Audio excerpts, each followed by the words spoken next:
আমাদের কাজ হচ্ছে মানবতার সেবা।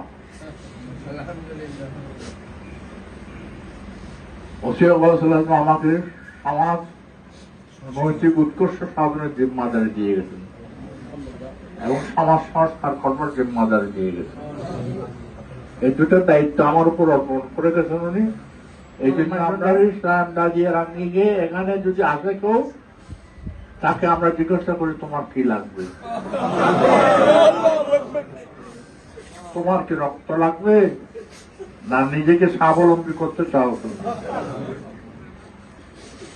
আমরা টেকনিক্যাল ট্রেনিং সেন্টার খুলে ওখানে ট্রেনিং দিচ্ছি এবং দক্ষ জনশক্তি তৈরি করবার জন্য।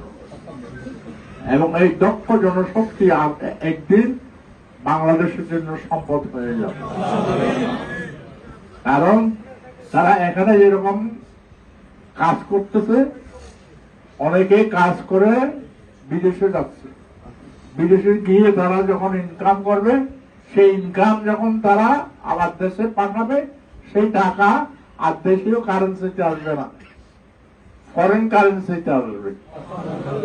বাংলাদেশকে ফরেন কারেন্সি রিজার্ভ করবার জন্য যে উদ্বুদ্ধ করতেছে আঞ্জুমান মোত্তাকিন আর এই দায়রার এই শাখাগুলো এবং কর্মীগুলো, এটাকে উপরে তুলে ধরবার জন্য আমরা কৌশল সারা সমাজকে বিশ্বের কাছে তুলে ধরবার জন্য আমরা যে মানবতার সেবায় কাজ করতেছি, সমাজ সংস্কার নৈতিক উৎকর্ষ সাধনের জিম্মাদারি আদায় করতেছি, এটার জন্য মনিরের কাছে আমরা শুকরিয়া আদায় করতেছি।